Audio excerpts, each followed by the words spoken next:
വിശദമായ വാർത്തയിലേക്കാണ്. തൃശൂർ മുണ്ടത്തിക്കോട് വെടിക്കെട്ട് സാമഗ്രികൾ നിർമ്മിക്കുന്ന കേന്ദ്രത്തിലുണ്ടായ സ്ഫോടനത്തിൽ 9 മരണം. 20-ലേറെ പേരെ തൃശൂർ മെഡിക്കൽ കോളേജ് ആശുപത്രിയിൽ പ്രവേശിപ്പിച്ചു. പ്രദേശത്ത് രക്ഷാപ്രവർത്തനം തുടരുകയാണ്. കേന്ദ്രത്തിൽ 40-ലേറെ പേരുണ്ടായിരുന്നെന്നാണ് വിവരം. തിരുവമ്പാടിക്ക് വേണ്ടി വെടിക്കെട്ട് സാമഗ്രികൾ നിർമ്മിക്കുന്നിടത്താണ് സ്ഫോടനം ഉണ്ടായത്.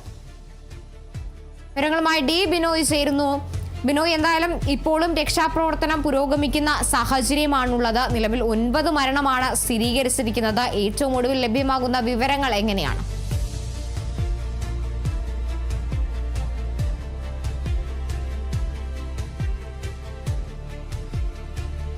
3 പേരുടെ നില അതീവ ഗുരുതരം എന്നുള്ള വിവരങ്ങളാണ്. മരണസംഖ്യ കണക്ക് അനുസരിച്ചാണെങ്കിൽ 9 പക്ഷേ അതിൻ്റെ കുറിച്ചുള്ള ഒരു ഔദ്യോഗിക സ്ഥിരീകരണം കളക്ടറുടെ ഭാഗത്തുനിന്നുണ്ടായിട്ടില്ല.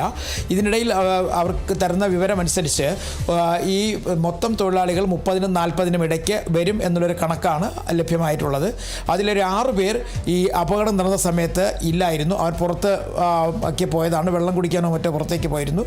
ബാക്കി 36 പേരോളം അവിടെ ഉണ്ടായിരുന്നു എന്നാണ് കണക്കുകൾ സൂചിപ്പിക്കുന്നത്. അങ്ങനെ ആണെന്നുണ്ടെങ്കിൽ ഒട്ടുമിക്ക ആളുകളെയും കണ്ടെത്തി കഴിഞ്ഞിരിക്കുന്നു എന്നുള്ള വിവരം കൂടി പങ്കുവയ്ക്കുന്നുണ്ട്. പക്ഷേ അതിനെക്കുറിച്ചൊന്നും കൂടുതൽ വ്യക്തത പറയാൻ കഴിയില്ല. കാരണം അത്രയ്ക്ക് തന്നെ വലിയ തരത്തിലുള്ള ഒരു അപകടമായതുകൊണ്ട് തന്നെ ഒരു കണക്കിൽ ഒരു വ്യക്തത അതിന് അല്പസമയം കൂടി കാത്തിരിക്കേണ്ടി വരും. ഒരു അനൗദ്യോഗികമായ വിവരങ്ങളാണ്, അല്ലെങ്കിൽ അതായത് കളക്ടർക്ക് കിട്ടിയ വിവരങ്ങളാണ് അവർ പങ്കുവച്ചത്. കാരണം 23 പേർ ആശുപത്രിയിൽ, 3 പേരുടെ നില അതീവ ഗുരുതരം എന്നും ഒപ്പം തന്നെ 9 മരണങ്ങളും സ്ഥിരീകരിക്കപ്പെടുന്നുണ്ട്. മറ്റൊരു പ്രധാനപ്പെട്ട കാര്യമായി പറയുന്നത്, ഇതിൽ ഇതര സംസ്ഥാനക്കാരായ ആരും തന്നെ ഉണ്ടായിരുന്നില്ല. അവരെല്ലാം തന്നെ കഴിഞ്ഞ ദിവസം മടങ്ങിയിരുന്നു. മലയാളികളാണ് ഇവിടെ പണിയെടുത്തുകൊണ്ടിരുന്നവരിൽ അധികം പേരും. ഇനി എക്സ്പ്ലോസീവ് വിഭാഗത്തിൻ്റെ അല്ലെങ്കിൽ ഈ പൊട്ടിത്തെറി ഉണ്ടാകുമ്പോൾ ആ സ്ഥലത്തെ കൂടുതൽ കാര്യങ്ങൾ നിയന്ത്രിക്കുന്നതിനും അത് സംബന്ധിച്ച് കൂടുതൽ ഗൗരവമായ കാര്യങ്ങളെക്കുറിച്ച് അതെങ്ങനെ തീ കെടുത്താമെന്നുള്ള കാര്യത്തെക്കുറിച്ച് വളരെ പരിജ്ഞാനമുള്ള ആളുകളെ കൂടി അവിടെ എത്തിച്ചുകൊണ്ട് തീ കെടുത്താൻ ഒരു നീക്കത്തിലേക്ക് കടക്കാൻ പോകുന്നു എന്നാണ് ഇപ്പോൾ ജില്ലാ കളക്ടർ പറയുന്നത്. കാരണം ഈ ചില സാധനങ്ങൾ വെള്ളത്തിൻ്റെ അംശം എത്തിക്കഴിഞ്ഞാൽ പൊട്ടിത്തെറിക്കാൻ സാധ്യതയുള്ള കൂടിയുണ്ട്. അതുകൊണ്ട് തന്നെ ആ എക്സ്പ്ലോസീവ്സിനെ കുറിച്ച് വലിയ പരിജ്ഞാനമുള്ള ആളുകളെ കൂടി അവിടെ എത്തിക്കും. അതിനുള്ള നീക്കം തുടങ്ങിക്കഴിഞ്ഞിരിക്കുന്നു. ഒപ്പം സമാന്തരമായി പരിശോധനകളും തുടരാനാണ് ഇപ്പോൾ പോലീസ് നൽകിയിരിക്കുന്ന നിർദ്ദേശം. അതനുസരിച്ച് ഇപ്പോൾ ഈ രക്ഷാപ്രവർത്തനങ്ങളുടെ സംഘം അതിനടുത്തേക്ക് എത്തിച്ചേർന്ന് കഴിഞ്ഞിരിക്കുന്നു. അവർ പരമാവധി വെള്ളം ചീറ്റിക്കൊണ്ട് ഈ സ്ഫോടനമുണ്ടാകാൻ സാധ്യതയുള്ള വസ്തുക്കളൊക്കെ തന്നെ തണുപ്പിച്ച് കൊണ്ടിരിക്കുന്ന ഒരു സ്ഥിതിവിശേഷത്തിലേക്ക് എത്തിച്ചേർന്നിരിക്കുന്നു.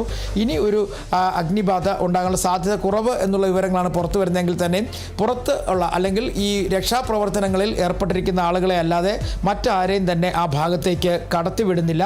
വളരെ ഗൗരവത്തോടു കൂടിയുള്ള രക്ഷാപ്രവർത്തനങ്ങൾ ഇപ്പോഴും പുരോഗമിച്ചു വരികയാണ്. അവിടത്തേക്ക് എത്തിയ ആളുകൾ അല്ലെങ്കിൽ അവരുമായി ബന്ധപ്പെട്ട വിവരങ്ങളൊക്കെ തന്നെ അല്പസമയത്തുള്ളിൽ തന്നെ ലഭിക്കും. കാരണം രക്ഷപ്പെട്ട് വന്ന ആളുകളിൽ നിന്നുള്ള വിവരങ്ങൾ പോലീസ് ശേഖരിക്കുകയാണ്. അപ്പോൾ ആർക്കൊക്കെയാണ് പരിക്ക് പറ്റിയത്, ആർക്കൊക്കെ ജീവൻ നഷ്ടമായി എന്നുള്ള കാര്യങ്ങളെക്കുറിച്ചുള്ളൊരു കണക്കും അപ്പോൾ മാത്രമേ നമുക്ക് ലഭിക്കുകയുള്ളൂ. എന്തായാലും നിലവിലെ സാഹചര്യത്തിൽ തീ നിയന്ത്രണ വിധേയമായിരിക്കുന്നു, സ്ഫോടനം ഏകദേശം നിയന്ത്രണ വിധേയമായിരിക്കുന്നു എന്ന് തന്നെ പറയാൻ കഴിയും. അതുകൊണ്ട് തന്നെ ഇനി അപകടത്തിൽപ്പെട്ട ആരെങ്കിലും ഇതിനകത്ത് കുടുങ്ങിക്കിടപ്പുണ്ടോ എന്നുള്ള കാര്യങ്ങൾ കൂടിയാണ് അറിയാനുള്ളത്. അത് പൂർണ്ണമായും തീ കെടുത്തിയതിനു ശേഷം മാത്രമേ ഈ രക്ഷാപ്രവർത്തകർക്ക് അതിനകത്തേക്ക് കടക്കാൻ കഴിയുകയുള്ളൂ. കാരണം ഇപ്പോഴും അതിനകത്ത് ഏത് നിമിഷവും സ്ഫോടനം ഉണ്ടാകാൻ സാധ്യതയുള്ള തരത്തിൽ വെടിമരുന്നിൻ്റെ അംശം അവിടെ ഉണ്ട്. അതുകൊണ്ട് തന്നെ വളരെ സൂക്ഷ്മതയോടുകൂടി മാത്രമാണ് അവർ അകത്തേക്ക് കടന്ന് കയറിക്കൊണ്ട് ഇരിക്കുന്നത്. നിലവിൽ ഇപ്പോൾ രക്ഷാപ്രവർത്തനം വീണ്ടും പുരോഗമിച്ച് വരികയാണെന്നുള്ളതാണ് ജില്ലാ കളക്ടർ നൽകുന്ന വിവരം. ഒപ്പം ഇതിന് ഏകദേശം 200 അതായത് ഈ 6 താൽക്കാലിക വെടിപ്പുരകളാണ് ഈ പ്രദേശത്ത് സജ്ജമാക്കിയിരുന്നത്. അതിൽ 3 എണ്ണത്തിലാണ് വെടിക്കോപ്പുകളുടെ നിർമ്മാണ പ്രവർത്തനങ്ങൾ നടന്നിരുന്നത്. പാടത്തിൻ്റെ മധ്യത്ത് സാധാരണഗതിയിൽ ഇത്തരത്തിൽ താൽക്കാലിക വെടിപ്പുരകൾ സജ്ജമാക്കി പതിവുണ്ട്. അങ്ങനെ സജ്ജമാക്കിയതാണ് തിരുവമ്പാടി വിഭാഗത്തിൻ്റെ വെടിപ്പുരകളാണ് ഇത് എന്നാണ് നമുക്കറിയാൻ കഴിയുന്നത്. 24-നും ഒപ്പം തന്നെ 27-നുമാണ് വെടിക്കെട്ടുകൾ നടത്തേണ്ടിയിരുന്നത്. 27 പുലർച്ചെ നടത്തേണ്ടത് ഉൾപ്പെടെയുള്ള ഈ വെടിക്കോപ്പുകളിലും തന്നെ കത്തി നശിച്ചു കഴിഞ്ഞിരിക്കുന്നു എന്നുള്ളത് വ്യക്തമായിട്ടുണ്ട്. ഒപ്പം ബാക്കിയുള്ളതൊക്കെ വെള്ളം ഒഴിച്ച് കെടുത്തി കഴിഞ്ഞിരിക്കുകയാണ്. വേണ്ടി വന്നാൽ കൂടുതൽ ഫയർ ഫോഴ്സിൻ്റെ വാഹനങ്ങൾ കൂടി എത്തിക്കും. നിലവിൽ ഇപ്പോൾ ഈ വലിയ തരത്തിലുള്ള ഒരു സ്ഫോടനം ഉണ്ടാകാനുള്ള സാധ്യത കാണുന്നില്ല എന്നാണ് ഇപ്പോൾ ഈ ജില്ലാ കളക്ടർ നൽകുന്ന വിവരം. അതിൻ്റെ ഭാഗമായിട്ട് അവരവിടെ എത്തിയിട്ടുണ്ട്. അവിടെ തന്നെ രക്ഷാപ്രവർത്തനങ്ങൾ പ്രവർത്തനങ്ങൾക്ക് നേതൃത്വം നൽകുകയും ചെയ്യുന്നുണ്ട്. ഒപ്പം മറ്റൊരു പ്രധാനപ്പെട്ട കാര്യമായി പറയാനുള്ളത് ഈ സ്ഫോടനം ഉണ്ടായ അല്ലെങ്കിൽ തീപിടുത്തം ഉണ്ടായതിന് സമീപത്തെ വീടുകൾ ഏകദേശം 200 മീറ്ററിലധികം ദൂരെ വരെ വരുന്നുള്ള വീടുകളിലെ ജനൽ ചില്ലലുകൾ ഉൾപ്പെടെ എല്ലാം തന്നെ പൊട്ടിച്ചിതറിയ അവസ്ഥയിലാണ്. അത് പല വീടുകൾക്കും ഭിത്തികൾക്ക് വിള്ളലുകൾ ഉണ്ടായിട്ടുണ്ട്. അങ്ങനെ വീടുകൾക്ക് കേടുപാടുകളൊക്കെ സംഭവിച്ചിട്ടുണ്ട് എന്നുള്ള വിവരവും പുറത്തേക്ക് വരുന്നുണ്ട്. ഉച്ചയ്ക്ക് 2:30 ഈ അപകടമുണ്ടായത്. അപകടമുണ്ടായ ഉടൻ തന്നെ ആദ്യഘട്ട രക്ഷാപ്രവർത്തനങ്ങൾക്ക് അല്പം പോലും താമസമില്ല. ചേരുന്നുണ്ട് അനീഷിലേക്കാണ് പോകുന്നത്. അനീഷ്, ഏതായാലും 9 മരണം സ്ഥിരീകരിച്ചിരിക്കുന്നു. നിലവിൽ ആശുപത്രിയിൽ കഴിയുന്നവരുടെ ആരോഗ്യനില എങ്ങനെയാണ്? അതുപോലെ തന്നെ രക്ഷാപ്രവർത്തനം ഏത് രീതിയിലാണ് പുരോഗമിക്കുന്നത്? ഇപ്പോൾ നേരത്തെ ഉണ്ടായിരുന്ന അടിക്കടിയുള്ള പൊട്ടിത്തെറിക്ക് ഒരു ശമനം ഉണ്ടായിട്ടുണ്ട്. പൊട്ടിത്തെറി ഏകദേശം ഇപ്പോൾ അവസാനിച്ച ഒരു ലക്ഷണമാണ്. അതുകൊണ്ട് തന്നെ ഫയർഫോഴ്സ് ഉൾപ്പെടെയുള്ള രക്ഷാപ്രവർത്തകർക്ക് അവിടേക്ക് പ്രവേശിക്കാനാകും എന്നുള്ളൊരു കണക്കൂട്ടൽ പതിയെ അതിനുള്ള ശ്രമങ്ങളാണ് ഇപ്പോൾ നടത്തിക്കൊണ്ടിരിക്കുന്നത്. എന്തായാലും ഡ്രോൺ ഉപയോഗിച്ചുള്ള പരിശോധന ഇപ്പോൾ നടത്തുന്നുണ്ട്. ഡ്രോണിന്റെ വിഷ്വൽസ് നമുക്കുൾപ്പെടെ ലഭിച്ചിട്ടുണ്ട്. ഇനി റോബോട്ടിനെ കൂടുതൽ പരിശോധനയ്ക്കായി റോബോട്ടിനെ ഫയർഫോഴ്സ് എത്തിക്കും എന്നുള്ളൊരു കാര്യം കൂടി പുറത്തേക്ക് വരുന്നുണ്ട്. എന്തായാലും മരണസംഖ്യ 9 എന്നുള്ളൊരു നിലയിലേക്ക് എത്തി എന്നുള്ളൊരു അനൌദ്യോഗിക കണക്കുകൂടി വരുന്നുണ്ട്. പക്ഷേ അനൌദ്യോഗികമായി വീണ്ടും പറയുന്ന മരണസംഖ്യ ഇതിലും ഉയർന്നേക്കാം എന്നുള്ളൊരു കാര്യമാണ് പറയുന്നത്. കാരണം നിരവധി പേരെ ഗുരുതര പരിക്കുകളോടെയാണ്, വലിയ രീതിയിലുള്ള പൊള്ളലും ശരീരഭാഗങ്ങൾ ചിന്നിച്ച നിലയിലും ഒക്കെയാണ് പറയുന്ന സ്ഥലത്തുനിന്ന് ലഭിച്ചിട്ടുള്ളത്. ഇനി അതിനുള്ളിൽ ഈ വെടിക്കെട്ട് അപകടം നടന്ന പാടത്തിനോട് ചേർന്ന് നടുവിലുള്ള പറമ്പിൽ ഇനി എന്താണ്, എത്ര പേർ ആരെങ്കിലും ഉണ്ടോ, കുടുങ്ങിക്കിടക്കുന്നുണ്ടോ, മരിച്ച നിലയിലുണ്ടോ എന്നുള്ള കാര്യങ്ങൾ ഉൾപ്പെടെയുള്ള സ്ഥിരീകരണങ്ങളൊക്കെ വരേണ്ടതുണ്ട്. എന്തായാലും അതുമായി ബന്ധപ്പെട്ട പരിശോധനയിലേക്കാണ് ഇപ്പോൾ കടക്കുന്നത്. നിലവിൽ പൊട്ടിത്തെറിക്ക് ഒരു ശമനം ഉണ്ട് എന്നുള്ളൊരു ആശ്വാസമാണ് ഇപ്പോൾ ഉള്ളത്. എന്തായാലും ഇതുമായി ബന്ധപ്പെട്ട് കളക്ടർ അന്വേഷണത്തിന് ഉത്തരവിട്ടിട്ടുണ്ട്. മജിസ്ട്രേറ്റ് തല അന്വേഷണത്തിനാണ് തൃശൂർ RDOയ്ക്ക് നിർദ്ദേശം നൽകിയിട്ടുള്ളത്. എന്തുകൊണ്ടാണ് ഇത്തരത്തിലൊരു അപകടം ഉണ്ടായത്, ആ അപകടത്തിന് ശേഷം എന്തൊക്കെ പ്രത്യാഘാതങ്ങൾ ഉണ്ടാകും എന്നുള്ളൊരു കാര്യമൊക്കെ ഇതിന്റെ അന്വേഷണ പരിധിയിൽ വരും. എന്തായാലും അതുമായി ബന്ധപ്പെട്ട് ഈ വെടിക്കെട്ട് അപകടത്തിൽ നിന്നും രക്ഷപ്പെട്ട ഒരാളുടെ പ്രതികരണം കൂടി നമുക്ക് ലഭിക്കുകയുണ്ടായി. വെടിക്കെട്ട് കലാകാരനായിട്ടുള്ള വിൻസെന്റ് എന്ന് പറയുന്ന ആളാണ് അവിടെ നിന്ന് രക്ഷപ്പെട്ടത്. അദ്ദേഹം പറയുന്നത് അനുസരിച്ച് ഈ തിരി ഉണക്കാനിടുന്ന ഒരു സംവിധാനമുണ്ട്. നിരവധി തിരികൾ ഇങ്ങനെ നീളത്തിൽ കളത്തിൽ ഉണക്കാനിടും. അത് പല ഭാഗങ്ങളിലായി ഉണക്കാനിടും. സാധാരണഗതിയിൽ അത് വെയിലിൽ തന്നെയാണ് ഉണക്കുക. അതിന് യാതൊരു മറ്റു പ്രശ്നങ്ങളൊന്നും സാധാരണഗതിയിൽ ഉണ്ടാകാറില്ല. പക്ഷേ ഈ വിൻസെന്റ് എന്ന് പറയുന്ന ഇന്ന് ഉച്ചയ്ക്ക് ഈ സംഭവം നടക്കുന്ന സമയത്ത് നോക്കുമ്പോൾ വെടിക്കെട്ടിന് ഈ തിരികൾക്ക് തീപിടിക്കുന്നതാണ് അദ്ദേഹം കണ്ടതെന്ന് പറയുന്നത്. ഒരുപക്ഷെ വെയിലിന്റെ കാഠിന്യം കൊണ്ട്, ചൂടിന്റെ കാഠിന്യം കൊണ്ട് ചൂടൊരു ലെൻസ് പോലെ പ്രവർത്തിച്ച് ഈ തിരിയിലേക്ക് ചൂട് പ്രത്യേക ഭാഗത്തേക്ക് ചൂട് പ്രവേശിച്ച് മൂലം പൊടുന്നതിന് തിരിക്ക് തീപിടിച്ചതാകാം എന്നാണ് അദ്ദേഹം പറയുന്നത്. പക്ഷേ അതിലേക്ക് ഈ സ്ഥിരീകരണം വരേണ്ടതുണ്ട്. എന്തായാലും തിരികൾക്ക് ആദ്യഘട്ടത്തിൽ തീപിടിച്ചതെന്ന് ഈ ദൃക്സാക്ഷി കൂടിയായിട്ടുള്ള വെടിക്കെട്ട് കലാകാരനുള്ള വിൻസെന്റ് പറഞ്ഞു. അതിനുശേഷം പിന്നീട് പൊടുന്നതിന് മറ്റ് സമീപത്തുള്ള വസ്തുക്കളിലേക്ക്, വെടിക്കെട്ട് സാമഗ്രികളിലേക്ക് തീ പടരുകയായിരുന്നു.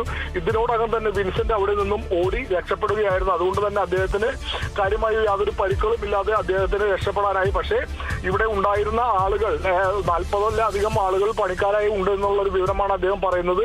ഇതിലെല്ലാവരും മലയാളികളാണ് എന്നുള്ളൊരു കാര്യം കൂടി അദ്ദേഹം പറഞ്ഞു വെക്കുന്നത്. ആർക്കൊക്കെ എന്തൊക്കെ സംഭവിച്ചെന്നുള്ള വിവരമൊന്നും അദ്ദേഹത്തിന് പറയാനില്ല. കാരണം ഇത് സംഭവം വെടിക്കെട്ട് അപകടം അല്ലെങ്കിൽ പൊട്ടിത്തെറി ആരംഭിക്കുമ്പോൾ തന്നെ അദ്ദേഹം അവിടെ നിന്നും മാറി. പക്ഷേ ഉഗ്ര സ്ഫോടനം തന്നെയായിരുന്നു എന്നാണ് പ്രദേശവാസികളൊക്കെ പറയുന്നത്. വലിയ രീതിയിലുള്ള പ്രകമ്പനമായിരുന്നു ആ പ്രദേശത്ത് ഈ ഉച്ചയ്ക്ക് ശേഷമുള്ള ഈ അപകടം നടന്ന സമയത്ത്.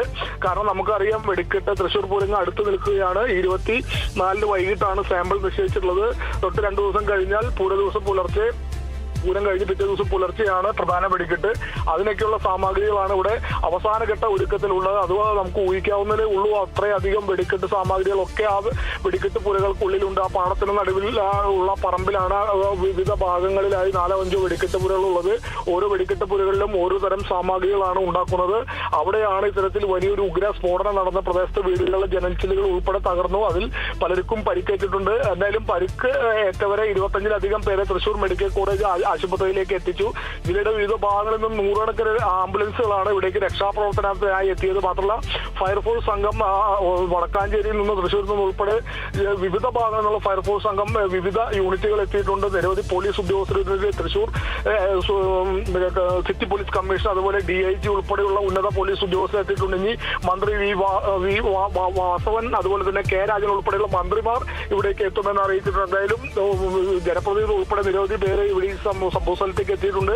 രക്ഷാപ്രവർത്തനം ഇപ്പോഴും തുടരുകയാണ്. വിശദമായി പരിശോധന നടത്തേണ്ടതുണ്ട്. ആരെങ്കിലും ഇനി ആ ഭാഗങ്ങളിൽ കുടുങ്ങിക്കിടക്കുന്നുണ്ടോ എന്നുള്ള കാര്യങ്ങൾ ഉൾപ്പെടെ പരിശോധിക്കേണ്ടത്. അത് ഇനിയും സമയം വരും. ഈ രക്ഷാപ്രവർത്തനം രാത്രിയിലേക്ക് നീളാനുള്ള ഒരു സാഹചര്യമുണ്ട്. അതിന് ആവശ്യമായ ലൈറ്റ് ഉൾപ്പെടെയുള്ള സംവിധാനങ്ങൾ അവിടെ ഒരുക്കുന്ന പ്രവൃത്തികളും നടക്കുന്നുണ്ട്. എന്തായാലും രക്ഷാപ്രവർത്തനം തുടരും എന്ന് തന്നെയാണ് നമുക്ക് പറയാനുള്ളത്. മരണസംഖ്യ 9ലേക്ക് എത്തുന്നുള്ള ഒരു വിവരം കൂടി പുറത്തു വരുന്നുണ്ട്. എന്തായാലും വൻ ദുരന്തമാണ് ഉണ്ടായിട്ടുള്ളത്. തൃശൂർ പൂരത്തിനായി തയ്യാറാക്കിക്കൊണ്ടിരിക്കുന്ന തിരുവമ്പാടി വിഭാഗത്തിന്റെ വെടിക്കെട്ട് പുരയിൽ തീ പിടിച്ച് 9 പേർ മരിച്ചു. വെടിക്കെട്ട് പുര പൊട്ടിത്തെറിച്ച് 9 പേർ മരിച്ചു എന്നുള്ളൊരു ദുഃഖകരമായ വാർത്തയാണ് നമുക്ക് തൃശൂർ നൽകാനുള്ളത്. കാർത്തു. ശരി, എന്തായാലും ഈ സ്ഫോടനത്തിന് പിന്നാലെ ഇപ്പോൾ മരണസംഖ്യ 9 ആയിരിക്കുകയാണ്. 20-ലേറെ പേരെ ഇപ്പോൾ തൃശൂർ മെഡിക്കൽ കോളേജ് ആശുപത്രിയിൽ പ്രവേശിപ്പിച്ചിട്ടുണ്ട്. സംഭവസ്ഥലത്ത് രക്ഷാപ്രവർത്തനം തുടരുന്ന സാഹചര്യമാണ്. രാത്രി വൈകിയും രക്ഷാപ്രവർത്തനം നടത്താൻ തന്നെയാണ് ഫയർഫോഴ്സിന്റെ തീരുമാനം. എന്തായാലും അതിനുള്ള ഒരുക്കങ്ങളടക്കം പുരോഗമിക്കുകയാണ്. അനീഷ് ആന്റണിയും ഡി ബിനോയിയാണ് വിവരങ്ങൾ നൽകിയത്.